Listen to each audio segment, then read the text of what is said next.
If we consider the tales, they are not sentimental but homely stories of everyday life.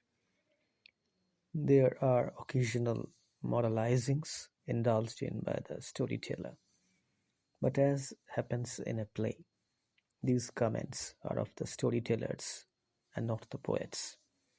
As a rule, Chaucer keeps himself aloof from these. The tales are also illuminated by a genial, tolerant humor, and sometimes by considerable pathos. Chaucer is indeed the first great humorist in the language. This is the most attractive feature of his tales for the modern readers. His humor is rich, it is profound, and at the same time sane. It is completely free from spite or malice. Only a gentle smile on the lips brings out the humorous element in his creations. He does not laugh uproariously. There is no crackling of the thorns under the pot in his humor. It is a humor here. It is born of sympathy.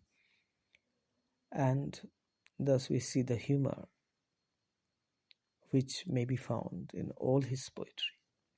It has great variety. It is kindly and patronizing, as in the case of the Clerk of Oxenford.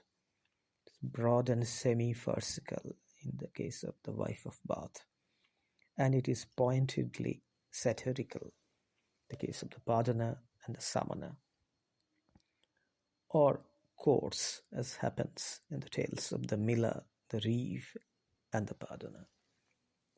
It is seldom that the satirical intent is wholly lacking, as it is in the case of the Good Parson, but except in rare cases, the satire is good-humoured and well-meant. The prevailing feature of Chaucer's humour is its urbanity, the man of the world's kindly tolerance of the weaknesses of his erring fellow mortals. So, if we want to look at some of the examples of Chaucer's humour, of course we might refer to the prioress who spoke the Anglo-Saxon French of Stratford at Bow. For, as Chaucer remarks, French of Paris was to her unknown. Or the dig at the doctor of physic, who, as usual in those days, was a priest, but, quote, his study was but little on the Bible, unquote. And he loved gold, particularly, for gold in physique is a cordial. So all these ironical comments are there also on the vivacious wife of Bath, who has had 5 husbands.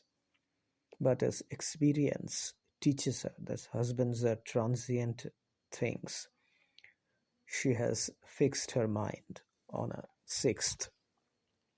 So the humor of these descriptions is almost Shakespearean in its genial kindliness. So that is one of the major characteristics of the Canterbury Tales, one of the major characteristics of Chaucer as a poet, his urbanity and his humor.